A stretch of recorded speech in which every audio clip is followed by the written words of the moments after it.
At the beginning of written history, long before empires and banners, humanity is usually imagined as unstable. Small cities, thin margins, constant fear, but that image is wrong. The first organized war did not come from desperation. It came from confidence, from systems strong enough to survive it. This channel tells stories about history's quiet turning points, moments where nothing seems dramatic at first glance, yet everything afterward becomes impossible to undo. Stories where power is built slowly, and where discipline matters more than heroism. This is not simply a story about the conflict between Kish and Uruk. It is about why war stopped being accidental, and why, once that happened, peace was never the default again. For centuries, early Mesopotamian cities are described as experiments barely holding together. Mud brick walls, primitive tools, simple beliefs. The assumption follows naturally. When violence erupted, it must have been chaotic, unplanned, driven by hunger or fear. But the conflict between Kish and Uruk exposes a deeper reality because nothing about it suggests panic. What it reveals instead is calculation. To understand this, we must step away from battles and kings. We must look at the environment that made such a conflict possible. Southern Mesopotamia was not a wilderness. By the late 4th millennium BCE, it was among the most organized regions on Earth. Rivers were redirected, canals were dug and maintained. Land was divided, measured, taxed. This was not survival living. It was administrative living. Cities like Uruk had tens of thousands of inhabitants. That density required structure, food distribution schedules, labor rotations, religious calendars that synchronized entire populations. Nothing happened randomly.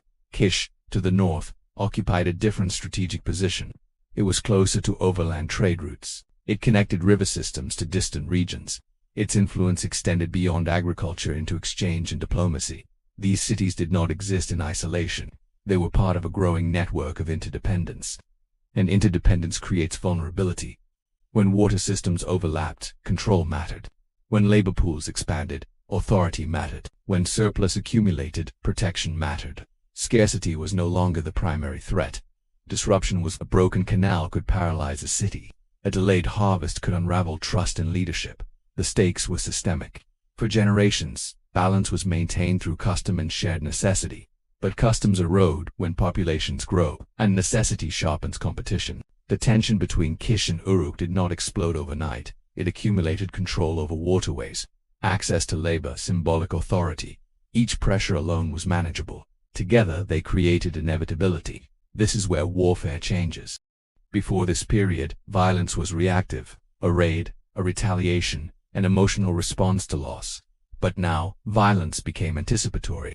Evidence from archaeology shows increasing standardization, weapons shaped to consistent sizes, tools designed not just for use but for mass production. Standardization is not about strength. It is about coordination. You do not standardize weapons unless you expect people to use them together. And you do not expect coordination unless someone is planning ahead. This is the crucial shift. The Kish-Uruk conflict represents the moment when institutions began preparing for war before war existed. Not because fighting was inevitable, but because stability demanded readiness. The turning point did not arrive with a dramatic declaration. It arrived with quiet reallocations. Workshops that once produced farming tools began producing weapons. Storage facilities expanded. Rations were calculated for people who would not be farming. That detail cannot be overstated. A society capable of feeding non-producers during conflict has crossed a threshold. It has accepted war as a structured activity. This was not heroism. It was administration. Leaders faced a dilemma. Unchecked violence could destroy the very systems that gave them power, but refusing to act could invite gradual erosion. So the solution was control. Conflict would be limited, directed, contained. This required discipline at every level. Fighters could not act independently. Damage to canals or fields would harm everyone. Raiding for spectacle was useless. Every action had to serve a strategic goal. That is why this conflict feels restrained in the archaeological record. No cities burned to the ground. No mass abandonment. Instead, we see shifts in influence. Kish's model of centralized authority projecting power outward gained legitimacy. Later traditions remembered Kish as the birthplace of kingship itself, not because it conquered everything, but because it demonstrated control. Uruk, meanwhile, remained powerful, but it adapted. It internalized the lesson that size alone was not enough. Organization mattered more than scale. This was the true outcome. War had proven itself compatible with civilization. That realization changed history. Once violence could be organized without collapsing society, It became a permanent option. Cities began building walls, not in response to attacks, but as a baseline. Leadership became inseparable from protection. Authority justified itself through security. The psychological shift was profound. Conflict was no longer seen as failure. It was seen as management.